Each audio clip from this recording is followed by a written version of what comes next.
Good morning and welcome back to TVP World. My name is Alex Sumlinsky and these are World Talks. The EU 27 finance ministers and central bankers meet in Warsaw from Thursday to Saturday for the informal meeting of the EU ministers for economic and financial affairs and central bank governors, ECOFIN. Now, that's the first time they do so since U.S. President Donald Trump announced sweeping tariffs against foreign countries, including those in Europe. And joining us to discuss it further is Krzysztof Piech, professor from the Lazarski University in Warsaw, one of the leading and most recognizable blockchain specialists in Poland, partner of several startups, co-founder of his own, and former manager of a blockchain technology incubator and accelerator. Good morning and welcome to TVP World. Good morning. Thank you for inviting me. So now, what are the biggest challenges that the EU finance ministers are dealing with at this meeting? From the long-term perspective, these are the savings and investments, of course. And this is the problem that was announced by the governor of the National Bank of Poland, that the governors will deal with this issue. Foremost, it's the most important thing is competitiveness. So we see that probably after the introduction of the new policy by the Mr. Trump's administration, we could expect further growth of competitiveness in the United States, while Europe is lagging behind. And the third most important thing is, of course, defense, how to finance the increasing needs for defense spendings. So now, you mentioned, of course, the tariffs that Donald Trump has imposed and this competitiveness. Now, charging the ECOFIN is Polish Finance Minister Andrzej Domański, who on Friday emphasized the importance of unity and coordination across the old continent. How do you assess this unity of the EU in the face of this mounting trade tensions in the US and the need to invest more in defense? It's a difficult question, but first of all, yes, we need unity. We need the same voice coming from Europe to the United States. So that's important. We see the first successes because Europe didn't react too rapidly, too, let's say, nervously. So we didn't in Europe increase the tariffs as the United States did, and that's good because the Trump's administration started to hesitate what to do in the future with the further tariffs. So that's good for us. But anyway, we have other challenges that we should handle. So now I just want to return to the point you made in the first question about the competitiveness. Valdis Dombrovskis, the EU Commissioner for Economy and Prosperity, he said, and I quote, "Tariffs are damaging for the economy and prosperity. So how do you assess the effect of the 10% tariffs on exports to the US that is in place now on Poland's biggest trading partners in the EU and Poland itself, as well as the 25% tariffs on steel, aluminum, and cars that is still in place?" As I mentioned already, from the long-term perspective, the tariffs are about to bring to increase competitiveness of the United States. If in the short run, it may cause the global recession that will also affect us in Poland. The tariffs that were already imposed on the car industry will hurt Polish economy, not as much as Slovakian economy or German economy, but anyway will suffer as well. So I estimate that the Polish GDP this year could decrease by 0.3% this year. Next year's as well. I mean, here the tariffs that were already introduced, but further tariffs, not limited to car industry only, could have even deeper impact on Polish economy, causing the decline of Polish GDP even by 1%. And in this situation, when Europe's economy could fall in the future, in the next months, we'll have problems with budgetary deficits, with debts, and of course, we should anyway address somehow the increasing needs to finance the military spendings. So now, I will get to the military defense spendings in a second, but I just wanted to ask you, given everything that you said, the increased competitiveness in the United States, a possible decline in GDP here in Poland, how will this affect, ordinary citizens of Poland?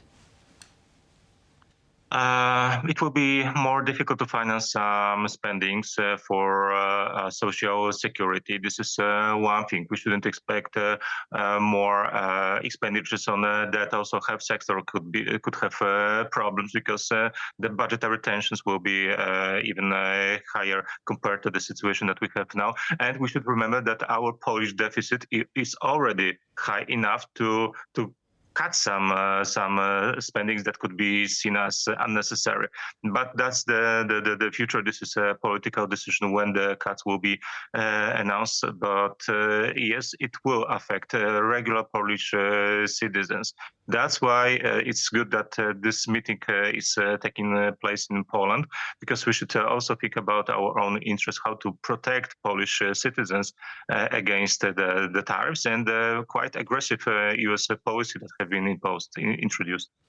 So now, I'm glad you mentioned Poland being, of course, the chair of this meeting. One more thing I wanted to ask in this regard, since Poland is one of the U.S.'s strongest allies across the ocean, but also a member of the EU, now, of course, holding the rotating presidency of the Council of the EU. So how can Poland strike a balance so that, on one hand, these transatlantic ties don't overshadow Europe's economic interests? That's the perfect situation for both US and Europe, because Poland has historically very good relations with the United States. We haven't been antagonized by the United States through last decades. So it's a good opportunity to be a kind of negotiator between the EU and the US, having in mind that part of the increased and increasing the future military spendings will also go to the United States, which will increase also the strength of the U.S. Economy. That's our argument as well in these discussions. And we should remember that Mr. Trump is a kind of businessman, and he tries to run the U.S. economy as his kind of business. So business first. Let's say sentiments are not as important as it was in the past. So now, what about, as of course we know that Russia's war in Ukraine is still happening very close to Poland's borders, and of course there is the fact that Europe has agreed on the need for rearmament. How tricky is it for these discussions to take place amid this tariff war that is now happening? Yes, it's another thing that very complicates the whole global situation, not only regional here in Eastern Europe, but also global situation, because it's difficult to fight a few wars. I mean, trade war, the military war in the Ukraine. How Europe can find some more money to help the Ukrainians and Ukrainians to finance the reconstruction of the country. So these are very big and large challenges. So here, for instance, I propose to use some Russian assets that could be used as a kind of collateral to issue the bonds that will help reconstruction of the Ukrainian economy. So now, given, there's so many things here on the table that have to be looked at, of course, the reconstruction of Ukraine, but also the need for Europe to step up its rearmament. What about when it comes to defense in Europe and for Europe? What do you think is, well, the biggest, but also maybe not the biggest, the most important project that Europe should look at now and dedicate funds to that? Probably having in mind that NATO is not as strong as it's supposed to be, with the United States hesitating to be in NATO for a longer term or not. I think that the largest problem and challenge and the reform that should be introduced is the army, the army that will let's cover all the EU countries. We didn't have the European army, but maybe we should have one, or maybe a better coordination, but not through NATO, but through our own European parliaments, governments, and ministers for defense, and money should be found to finance this thing. Then the innovative situation, because the war at Ukraine has shown that European military industry is not suitable for the needs of the modern war. We should have a closer look what has changed during this war at Ukraine, and we should modify our military industry as well. I mean, mostly here drones, maybe also using AI technology to support them, and so on, so on. So now we're talking Poland, the United States, EU. I'd still like to bring China in here at the end. Europe's future trade relationship with China could prove to be a bigger problem than current tensions with the US. Deputy Finance Minister Paweł Karbownik told TVP World on Thursday. He added that the problem is that we're having in the global system is coming from China, not the US. Very briefly though, but do you agree with that assessment, and why? I think it's a political assessment only to show to the United States that we are still the trustful ally of the United States. China is not a threat for Polish economy. Of course, Chinese cheap manufacturing and exports from China to Europe can cause some tensions and problems, but a larger problem is the instability, the lack of predictiveness of the U.S. economy. This is of the U.S. government. This is, I think, the major problem at the moment. But I understand the minister that wants to be more diplomatic. He's a politician, and we should look at this statement from this point of view. All right, and I think we have time for one more question. So now coming back.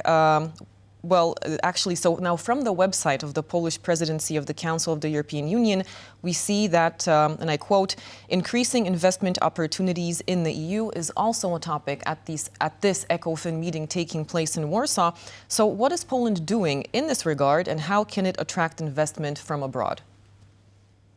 As I see, Polish minister and vice ministers for finance are supported from this point of view also by the governor of the National Bank of Poland, and they all think that first, banks play too important role in Europe, and they don't contribute enough to finance companies.